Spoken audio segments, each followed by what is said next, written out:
Hello friends, Radhe Radhe. Shri Ramcharitmanas के सुंदर प्रसंग है। बाल कांड समाप्त हो गया है, अयोध्या कांड समाप्त हो गया है, अरण्य कांड शुरू हुआ है। जो भगवान राम वन को गए हैं, भरत मनाने गए हैं, तो वो अयोध्या कांड में ही है कि वो वापस भी आ जाते हैं उनकी चरण पादुका लेकर और सिंहासन पर उनको विराजमान करते हैं। फिर नंदीग्राम में अपना स्थान बनाते हैं, कुटिया ज़मीन खोद कर गड्ढा बनाते हैं, उसी में अपनी रहने की व्यवस्था करते हैं। वो भी उसी तरह जटाजूट बढ़ाते हैं, बलकल पहनते हैं, जैसे भगवान श्री राम और लक्ष्मण रह रहे हैं, ठीक उसी प्रकार भरत जी भी रह रहे हैं। गुरुओं को, शत्रुघ्न को और जो उनके मंत्रीगण थे उन सबको सौंप दिया है, अलग अलग तरीके से सबको जिम्मेदारियां दी हैं। शत्रुघ्न से कहा है आपको माताओं की जिम्मेदारी है। इस तरीके से सबको सौंप कर वो नंदीग्राम में रह रहे हैं। खान पान बिल्कुल जैसे रामचंद्र जी, लक्ष्मण जी वन में रह के खाते हैं, उसी तरीके से वो भी खा रहे हैं और पूरे 14 साल बिताते हैं। बहुत बड़ी बात है कि एक भाई के लिए दूसरा भाई इस प्रकार का त्याग करे। तो हम लोगों के अंदर भी ये भावना होनी चाहिए, अपने खून के प्रति तो होनी ही चाहिए, अपने अड़ोसी पड़ोसी जानने वालों के प्रति भी एक प्यार भरा व्यवहार होना चाहिए कि जब हम प्यार से बात करेंगे तो वो भी हमसे ही प्यार की ही बात करेगा। लड़ाई झगड़ा करने के लिए बहुत है, इज़राइल हमास लड़ रहा है, यूक्रेन रूस लड़ रहा है, सब लड़ने को तैयार हैं, बम गोले दगाने को तैयार हैं। तो जो बच सकता है उसे बच के चलना चाहिए, रहना चाहिए। यहाँ भी देखो लोग तांडव ढाने को तैयार हैं, अराजकता फैलाते हैं, भगदड़ मचाने की कोशिश करते हैं जहाँ कहीं देखो, पर ये नहीं जानते हमारा आगे क्या होगा, भविष्य हमारे बच्चों का, हमारे परिवार का आता सब अपने आगे। जो चक्र का पहिया, कर्म का पहिया चलता है, वो जो पार्ट हमारे सामने है, हम आज ये कर्म कर रहे हैं उल्टा सीधा या धर्म का कर रहे हैं, तो जब पहिया घूम के आएगा तो फिर वही पार्ट मेरे आगे आएगा। जो हमने किया है वो हमको झेलना है, इसके लिए तैयार हो जाइए। तो हम क्यों ना अच्छे कर्म करें। जब अच्छा करेंगे तो हमारे बच्चों को भी परेशानी नहीं होगी, हमारे घर वालों को परेशानी नहीं होगी, सब उसमें हंसी खुशी रहेंगे। जब कभी कुछ छोटा मोटा फंक्शन भी हो जाता है घर में, थोड़ा डांस हो गया, गाना हो गया, खाना पीना अच्छा, कितना अच्छा माहौल हो जाता है। और अगर लड़ाई झगड़ा टेंशन है तो कितना गंदा माहौल हो जाता है, लगता है अरे ये घर काटने को दौड़ता है, और वही घर सुकून देने वाला बन जाता है।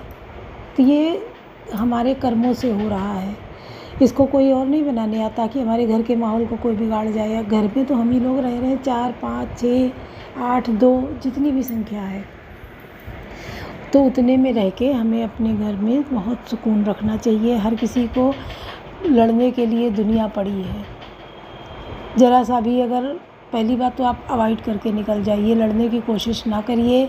लड़ाई के बहुत झगड़े बढ़ जाते हैं, बहुत नुकसान है। शांति, एक चुप हज़ार बला टली, कहावत है कि एक चुप हज़ार बला टली। आप एक चुप हो जाएंगे, बोलेंगे नहीं, तो 1000 बलाएँ हमारी टल जाएंगी।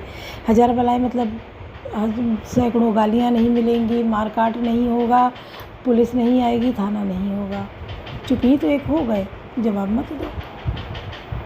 पर आज के इंसान भागम भाग ज़िंदगी में बिल्कुल ये सहन नहीं करता है और ना इसको बर्दाश्त करने की क्षमता रखता है। तो हम लोगों को अपने अंदर बदलाव करना चाहिए। और सुनिए, अत्रि के अतिथि करी पूजा कही वचन सुहाए, दिए मूल फल प्रभु मन भाए। श्री गणेशाय नमः। श्री जानकी वल्लभो विजयते। श्री रामचरितमानस तृतीय सोपान, अरण्य कांड। श्लोक कवन सुकाज कठिन जग माही, जो नहीं होहि तात तुम पाई। मूलम धर्म तरोर विवेक जलधे, पूर्णेन्दुमानंद नंददम वैराग्याम्बुजभास्करं, हागगन्ध्वान्तापहं मोहाम्बोधरपूगपाटनविधौ, स्वासंभवं शङ्करं वन्दे ब्रह्मकुलं कलङ्कशमनं, श्रीरामभूपप्रियं धर्म रूपी वृक्ष के मूल विवेक रूपी समुद्र को आनंद देने वाले पूर्ण चंद्र वैराग्य रूपी कमल के विकसित करने वाले सूर्य पाप रूपी घोर अंधकार को निश्चय ही मिटाने वाले तीनों पापों को हरने वाले मोह रूप बादलों के समूह को छिन्न भिन्न करने की विधि क्रिया में आकाश से उत्पन्न पवन स्वरूप ब्रह्मा जी के वंशज आत्मज तथा कलंक नाशक महाराज श्री रामचंद्र जी के प्रिय श्री शंकर जी की मैं वंदना करता हूँ। सांद्रानंद पयोध सौभगतुनम पीताम्बरम सुंदरम पाणो बाणशरासनं कटिल सत्तूणीर्भारं वरं राजीवायतलोचनं धृतजटाजूटेन संशोभितं सीतालक्ष्मण संयुक्तं पथिगतं रामाभिरामं भजे। जिनका शरीर जल युक्त मेघों के समान सुंदर श्याम वर्ण एवं आनंद घन है, जो सुंदर वलकल का पीत वस्त्र धारण किए हैं, जिनके हाथों में बाण और धनुष है, कमर उत्तम तरकस के भार से सुशोभित है, कमल के समान विशाल नेत्र हैं और मस्तक पर जटाजूट धारण किए हैं, उन अत्यंत शोभायमान श्री सीता जी और लक्ष्मण जी सहित मार्ग में चलते हुए आनंद देने वाले श्री रामचंद्र जी को मैं भजता हूँ।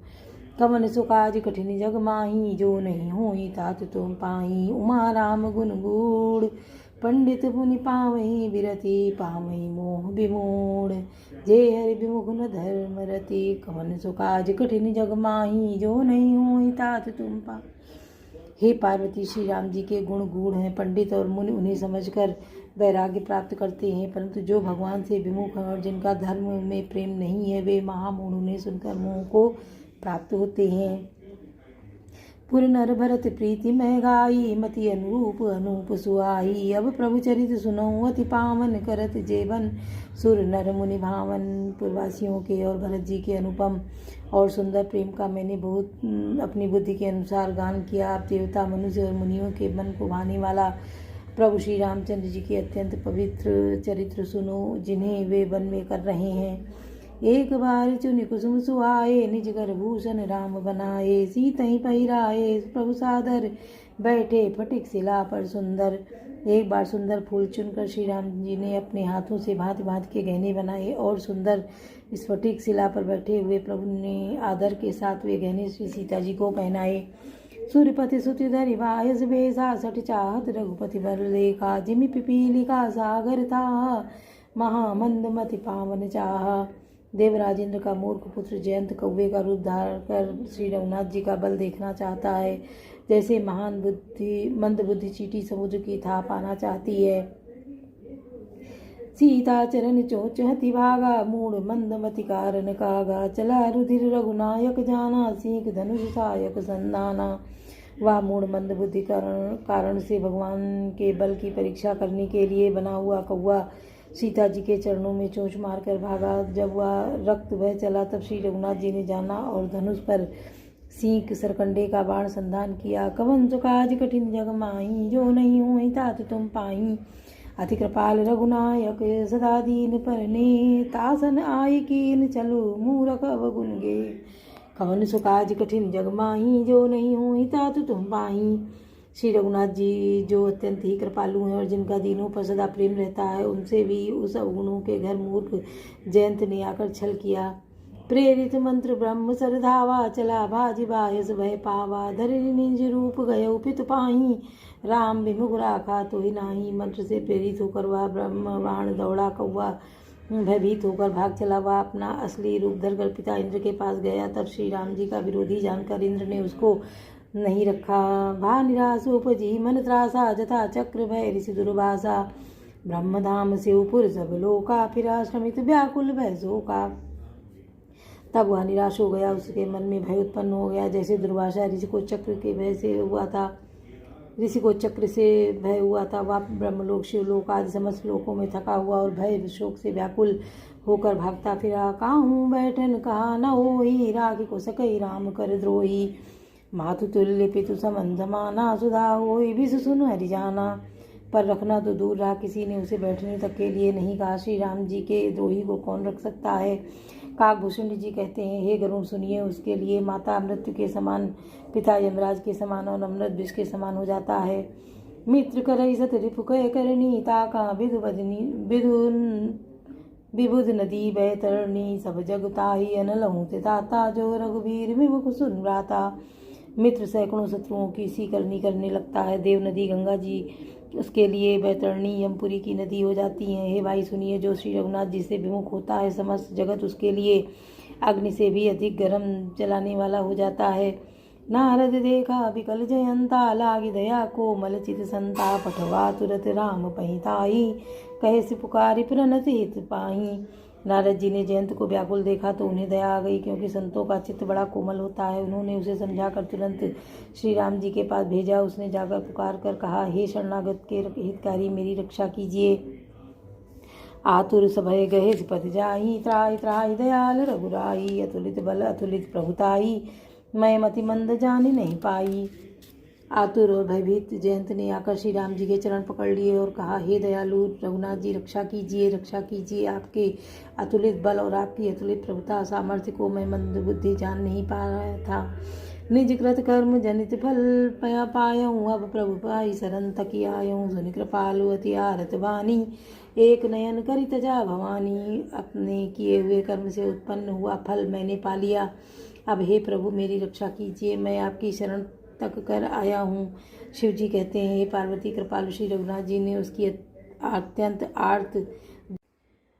आर्त भरी वाणी सुनकर उसे एक आंख का काना करके छोड़ दिया।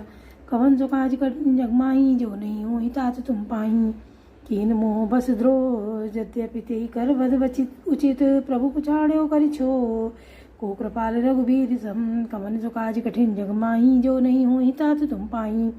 उसने मोहवश द्रोह किया था, इसलिए यद्यपि उसका वध ही उचित था, पर प्रभु ने कृपा करके उसे छोड़ दिया। श्री राम जी के समान कृपालु और कौन होगा। बोलो सियावर रामचंद्र की जय। पवन सुत हनुमान की जय। लाडले लखन लाल की जय।